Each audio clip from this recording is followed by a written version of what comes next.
Restaurant कैसे हैं आप सब। आई होप कि आप सभी बेहतर होंगे। बच्चों आज के इस वीडियो में हम लोग देखने वाले हैं नवोदय विद्यालय प्रवेश परीक्षा 2025 के लिए क्लास 6 छात्रों के लिए, मतलब जो भी बच्चे भी क्लास 5 में पढ़ रहे हैं और क्लास 6 के लिए एडमिशन लेना चाहते हैं जवाहर नवोदय विद्यालय में, उनके लिए आज हम लोग मैथ का जो है फर्स्ट क्लास करने वाले हैं और इसमें हम आप लोग को 25 महत्वपूर्ण प्रश्न बताएंगे। ठीक है, ये प्रश्न आप लोग को जरूर करना चाहिए क्योंकि ये प्रश्न जो है एग्जाम में बार बार पूछा जाता है। ठीक है, और पूछा गया मैं भी आप लोग को दिखाऊंगा कितना बार पूछा गया, तो वीडियो को पूरा अंत तक देखिएगा। और अभी तक यदि आप लोग चैनल को सब्सक्राइब नहीं किए हैं तो भैया यदि आप अपनी तैयारी को मजबूत करना चाहते हैं, अच्छे से हमसे पढ़ना चाहते हैं तो आप हमारे चैनल को ज़रूर सब्सक्राइब कर लें। तो देखिए, तो आज का हम लोग का प्यारा सा एक मोटिवेशन है बाबू। मोटिवेशन में आप लोग समझिए, हर सपने को अपनी सांसें में रखूं, हर सपने को अपनी सांसों में रखो, हर मंजिल को अपनी बाहों में रखो।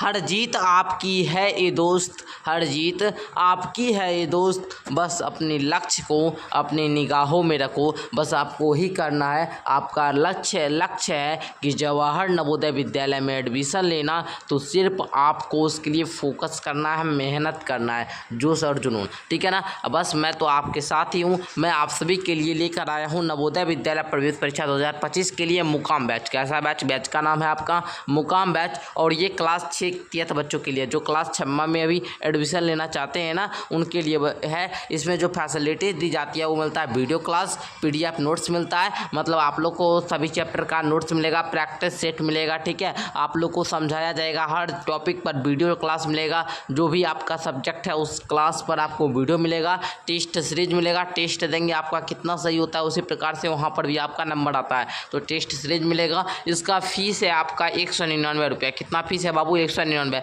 इसको अगर आप लोग ज्वाइन होना चाहते हैं बैच को, तो आप लोग को डाउनलोड करना है SBM क्लासेस का ऐप। SBM क्लासेस का क्या करना है? एप्लीकेशन डाउनलोड करना है। भैया डाउनलोड कहाँ से करेंगे? तो आपको इस वीडियो के नीचे डिस्क्रिप्शन आपको पता होगा, डिस्क्रिप्शन चेक कीजिएगा, वहाँ पर माई एप्लीकेशन नाम से एक लिंक मिलेगा ब्लू कलर का, उस पर क्लिक करके एप्लीकेशन डाउनलोड करेंगे और स्ट्रीम में जाकर जवाहर नवोदय विद्यालय सेलेक्ट करेंगे, आ जाएगा क्लास 6 का बैच। वहाँ पर जाकर आप लोग क्लास 6 का स्टडी कर सकते हैं। चलिए बाबू, आज का हम लोग का जो क्वेश्चन है उसको देखना शुरू करते हैं। तो देखिए बाबू, मैंने आपको पहले ही बता दिया कि ये जो प्रश्न हैं ये पिछले वर्षों में पूछे गए हैं। तो देखिए, ये जवाहर नवोदय 1995 में पूछा है, 2022 तक का प्रश्न हम लोग देखेंगे। इस चैप्टर गुणज और गुणनखंड आज का हम लोग का टॉपिक है। ठीक है, तो इसको आप लोग समझिए। कहता है 40 से छोटे 5 गुणजों की संख्या है, 40 से छोटे 5 गुणजों की संख्या है। तो बाबू 5 के गुणजों की संख्या आप लोग बताइए। 5 के गुणज के सब होंगे तो 5 हो जाएगा, 10 हो जाएगा, 15 हो जाएगा भैया, 20 हो जाएगा भैया, 25 हो जाएगा, उसके बाद से भैया 30 हो जाएगा, उसके बाद 35 हो जाएगा, फिर 40 आएगा। तो 40 से छोटे मतलब 40 से छोटा 35 तक, तो गिनिए तो क्या हुआ? 1 गो, 2 गो, 3 गो, 4 गो, 5 गो, 6 गो, 7 गो, 7 हुआ ना। तो 7 कहाँ है भैया? C नंबर में। तो C नंबर इसका क्या हो जाएगा? राइट उत्तर। बताइए, आसान है क्वेश्चन, बिल्कुल आसान है ना, आप लोग समझे। चलिए समझ गए होंगे। नेक्स्ट क्वेश्चन देखिए, सेकंड नंबर कहता है 75 के अभाज्य गुणनखंड है। 75 के अभाज्य गुणनखंड, अभाज्य गुणनखंड आप लोग को ज्ञात करने आता है ना? कैसे ज्ञात करते हैं भैया? ऐसे 75 लेंगे, उसके बाद देखेंगे 2 से लगेगा नहीं, 3 से लगेगा भैया, बिल्कुल लगेगा। तो 3 से लगाएंगे, 3 दूनी के 6, 1 5 यानी कि 3 5 15। अब 5 से लगाएंगे तो 25 25 यानी कि 3 5 15 5 75। 3 गुना 5 गुना 5, बताइए कहाँ पर है? 3 गुना 5 गुना 5 क्या आएगा? 3 गुना 5 गुना 5। तो ये भैया ऑप्शन नंबर बी में है ना, बी नंबर इसका राइट हो जाएगा। ये 1995 में पूछा है। ठीक है, बताइए, बढ़िया क्वेश्चन था, समझ में आया आप लोग को? आगे देखिए, कहता है निम्नलिखित में कौन सी संख्या 45 से विभक्त होगी? विभक्त मतलब विभाज्य होगी। ठीक है ना, तो आप लोग को बताना है। देखिए, 45 से विभाज्य होने का मतलब है कि वैसी संख्या जो 9 से व 5 से विभाज्य होगी वही 45 से विभाज्य होगी। तो 9 का विभाज्यता का नियम क्या कहता है? अंकों का योग क्या होना चाहिए? 9 से विभाज्य होना चाहिए। यही ना कहता है, 9 से और 5 से अगर वो संख्या विभाज्य हो जाएगी तो वो क्या 45 से विभाज्य होगी। ठीक है, 9 का विभाज्यता नियम कहता है कि अगर संख्या का योग 9 से विभाज्य होता है तो वह संख्या 9 से विभाज्य होगा। तो हम लोग चेक करते हैं पहले। देखिए, 1 8 1 9 1 10 5 15 6 15 6 कितना होता है बाबू? 15 6 21। 15 6 कितना होता है? 15 6 21 होता है, ठीक है ना। तो आप लोग बताइए 15 6 जो 21 होता है ये 9 से विभाज्य है, बताइए 21 में 9 से भाग लगेगा, नहीं लगेगा, तो ये विकल्प तो नहीं होगा, ये नंबर पहले कट गया। दूसरा आप देखिए, दूसरा 3 3 6 1 7 1 8 4 12 5 17, 17 में 9 से भाग लगेगा, भैया नहीं लगेगा, काटिए, ये भी नहीं होगा। तीसरा 2 2 4 8 4 12 6 18, 18 में भैया 9 से भाग लगेगा, बिल्कुल लगेगा, 9 दूना का 18, तो यही आप लोग का राइट उत्तर होगा ऑप्शन नंबर सी। चलिए समझ में आया आप लोग को। आगे देखिए कहता है निम्नलिखित में कौन सी संख्या 1 से 17 तक के सभी अभाज्य संख्याओं से विभक्त होती है। 1 से 17 तक की सभी अभाज्य संख्याएं, तो आप लोग को पहले 1 से 17 तक की सभी अभाज्य संख्याओं से विभक्त होती है, तो आपको पहले करना क्या होगा, 1 से लेकर 17 तक के अभाज्य संख्या लिखना है। तो लिखिए, तो 2 हो जाएगा, 3 है, अभाज्य संख्या किसको कहते हैं, जिसका 2 से ज़्यादा गुणनखंड नहीं होगा, ठीक है, 1 और स्वयं से विभाज्य होगा, ठीक है। 2 3 5 7 हो जाएगा, 5 भी होगा, अरे बाबू रे 5, हाँ 5 7, उसके बाद 11 हो जाएगा, फिर 13 हो जाएगा, फिर 17 हो जाएगा। अब करना क्या होगा, आप लोग को बोल रहा है ना विभाज्य, तो करना क्या होगा, इस सब को गुना कर दिए, 2 3 6 5 30 7 30 7 210 गुना 11, 210 गुना 11, गुना कितना, गुना 13 गुना 17, इस प्रकार गुना कीजिए सबको, तो कितना आता है आप लोग को 510510 ना, 510510 है ना। तो ये आप लोग का कितना आता है 5,10,510, 5,10,510, किस विकल्प में है, डी नंबर में, डी नंबर राइट हो जाएगा। आगे का क्वेश्चन देखा जाए बाबू, आगे का क्वेश्चन कहता है वह छोटी से छोटी संख्या क्या है जिसे 72 से गुना करने पर 112 का गुणज प्राप्त होता है। तो आप लोगों को क्या करना है, 112 का पहले गुणज, तो देखिए 112 है ना, इसका पहले अभाज्य गुणनखंड निकालेंगे, तो देखिए 2 5 10 1 2 2 6 12, 2 से लगाएंगे, फिर 28 आएगा, फिर 2 से लगाएंगे, फिर 14 आएगा, फिर 2 से लगाएंगे, 7 आ जाएगा, ठीक है ना। तो इस प्रकार आप लोग का पहले इसको गुणनखंड करना है, फिर हम लोग क्या करेंगे 72 का गुणनखंड करेंगे, 2 से लगाएंगे कितना आएगा 36, फिर 2 से लगाएंगे 18, फिर 2 से लगाएंगे 9, फिर 3 से लगाएंगे 3। अब देखिए 1 2 3 तीनों 3 है, 1 2 3, इसमें 1 और 2 बढ़ गया, 7 दूनी 14 है ना, 3 दिया 9। यहाँ पर अब आप लोग बताइए क्या क्या चीज़ का कमी है, यहाँ पर 2 और 7 का कमी है, किस किस चीज़ का, 2 और 7, इसमें 1 2 और 1 7 है, इसमें क्या 3 और 2 है, 1 और 2 होना चाहिए, 1 और 7 होना चाहिए, तो 2 7, ठीक है। यहाँ पर 2 7 कितना होता है, 2 गुना 7 कितना आता है बाबू, 14 आता है, ठीक है। तो 2 गुना 7 14 होता है ना, तो 14 सी नंबर राइट हो जाएगा। निम्नलिखित में कौन संख्या भाज्य है, भाज्य मतलब क्या, 1 से मतलब 2 से ज़्यादा गुणनखंड होना चाहिए, ठीक है ना। चलिए तो भाज्य संख्या कौन सा हो जाएगा, जल्दी से बताइए, है ना, भाज्य है तो 127, यही आप लोग का क्या हो जाएगा, राइट उत्तर हो जाएगा, बताइए राइट उत्तर होगा ना। चलिए आगे देखिए कहता है निम्नलिखित में कौन सी अभाज्य संख्या है, अभाज्य संख्या कौन सी है, जल्दी से बताइए। तो बी नंबर इसका 5 हो जाएगा अभाज्य संख्या।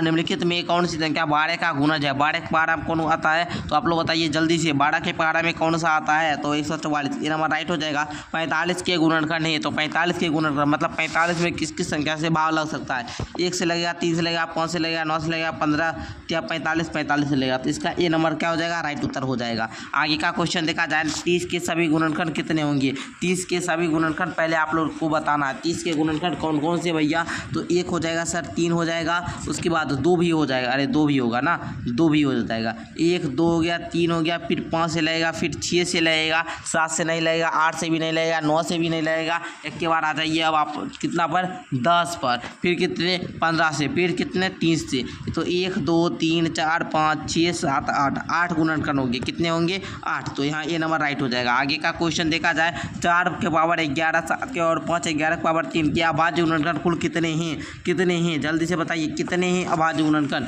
तो आप लोग को करना क्या होगा, इसमें कॉमन लेना होगा, ठीक है ना, कॉमन ले लेंगे आप लोग। तो देखिए यहाँ पर 4 के पावर कितना 11 है और 7 के पावर कितना है 5 है ना। तो आपको करना क्या होगा, यहाँ पर घातों को जोड़ना है, जितना भी घात है सबको क्या करेंगे जोड़ेंगे, तो इसका 30 राइट उत्तर हो जाएगा, बी नंबर। आगे का क्वेश्चन देखा जाए निम्नलिखित में कौन 316 का गुणनखंड नहीं है, 316 का गुणनखंड नहीं है, तो बाबू रे इसका डी नंबर 8 हो जाएगा। यहाँ पर 37,800 का अभाज्य गुणनखंड क्या है? 37,800 का अभाज्य गुणनखंड क्या हो जाएगा? B number. इसका बी नंबर जो देख रहे हैं यही राइट उत्तर हो जाएगा। ठीक है, अभाज्य गुणनखंड निकालना हम सिखा दिए हैं। एक संख्या जो है 50 से कम है 7 का गुणनखंड है कि कुल 3 गुणनखंड है, वह संख्या क्या है आप लोग को बताना है। तो 50 से कम है, 50 से छोटा होना चाहिए, 7 का गुणज होना चाहिए। तो 7 का गुणज कौन है? 7 × 14 पर सारा है, सारा 7 का गुणज है। केवल 3 गुणनखंड है, वह संख्या क्या है? तो बाबू आप लोग ही बताएंगे। 50 से कम 7 की गुणनखंड, वह 3 का गुणनखंड वाली संख्या, यानी कि क्या 3 गुणनखंड है, तो ऐसा संख्या 49 हो जाएगा। ठीक है, इसका 1 और 7 और 49, बस यही तीनों क्या है? गुणनखंड है। चलिए आगे देखा जाए। एक संख्या 50 से कम 7 का गुणनखंड, उसके कुल 3 अभाज्य गुणनखंड है, तो आपको बताना है तो वह संख्या कौन सी होगी? 42 हो जाएगी। ठीक है, इसका अभाज्य गुणनखंड 2, 3, 7 है ना, 2, 3, 6, 7, 42। ठीक है, आगे देखिए 12, 15 के सार्वनिष्ठ गुणनखंड है, तो 12, 15 के सार्वनिष्ठ गुणनखंड बताना है। तो सार्वनिष्ठ गुणनखंड कहते हैं किसको है गुरुजी? 12 का निकालेंगे, 15 का निकालेंगे। निकालिए तो यहाँ पर 2 से लगाएंगे, बिल्कुल लगा सकते, 2 × 6 = 12, फिर 2 से लगाएंगे 3 आ जाएगा, फिर इसमें देखिए 3 × 5 = 15। अब बताइए इसमें कौन कौन से है? 5 से लगाएंगे, फिर इसमें 1 आ जाएगा, फिर इसमें 1 से लगाएंगे, यानी 3 से लगाएंगे 1 से आ जाएगा। ठीक है, अब बताइए कि इसमें 3 दिख रहा है, बिल्कुल दिख रहा है, इसमें 3 दिख रहा है, बिल्कुल दिख रहा है, इसमें 1 दिख रहा है, बिल्कुल दिख रहा है, इसमें 1 दिख रहा है, लेकिन 2 इसमें है, 2 इसमें नहीं है, 5 इसमें है, 5 इसमें नहीं है। मतलब जो दोनों में आएगा, जो दोनों का अभाज्य गुणनखंड निकालेंगे और जो दोनों में संख्या में आएगा वही हुआ सर्वनिष्ठ गुणनखंड। तो 1 और 3 दोनों आया, तो 1, 3 डी नंबर इसका राइट उत्तर हो जाएगा।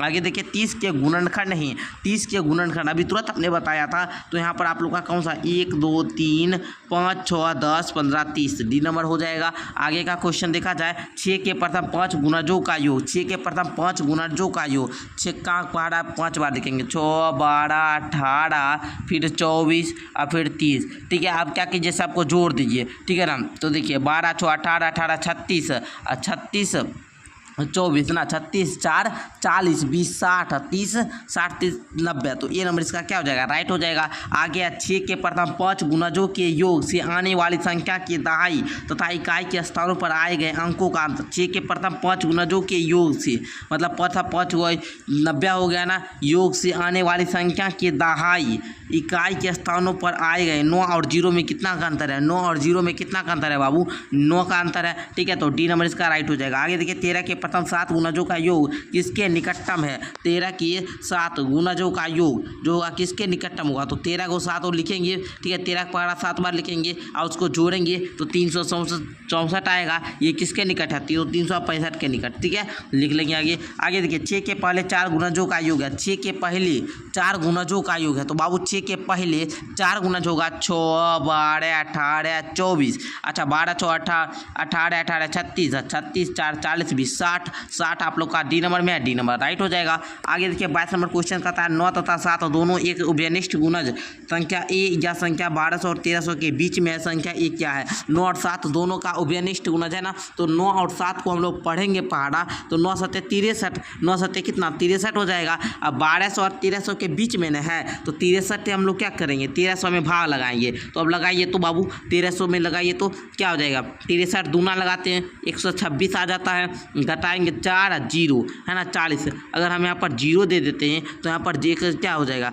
0 यहाँ पर ज़्यादा है, 0 यहाँ पर दे देंगे तो आप लोग सीधा होता, क्योंकि 3 अंक लिए ना। अरे बाबू 3 अंक लिए ना, यहाँ पर देखिए 63 से लगाएंगे तो 3 अंक लिए तो यहाँ पर 20 हो जाएगा। ठीक है, तो 20 आप लोग दे देंगे। बचा शेष कितना? बचा शेष कितना बाबू? 40 ना, 40 ना शेष बचा था। शेष कितना बता? 40 ना, तो 1300 में 40 घटा दीजिए, कितना आएगा? 1260 ना। बी नंबर इसका राइट उत्तर हो जाएगा। आगे का क्वेश्चन देखा जाए 1440 का अभाज्य गुणनखंड है। अभाज्य गुणनखंड निकालना सिखा दिए हमने अपने बच्चे को, तो बताइए जल्दी से क्या होगा जी? 2 गुना 2 गुना 2 गुना 2 है ना, मतलब क्या 6 बार 2 आएगा, फिर 1 7 बार आएगा, फिर 5 आएगा। ठीक है, तो देखिए 2 2 2 नहीं होगा। अच्छा 2 2 2 नहीं होगा, 2 2 ये भी नहीं होगा, 1 2 3 4 5। डी नंबर इसका राइट उत्तर होगा। कितना number? D number. D number जो देख रहे हैं इसका राइट उत्तर होगा। ठीक है, 1440 का अभाज्य गुणनखंड आप लोग निकाल भी सकते हैं, ऐसे निकालिएगा।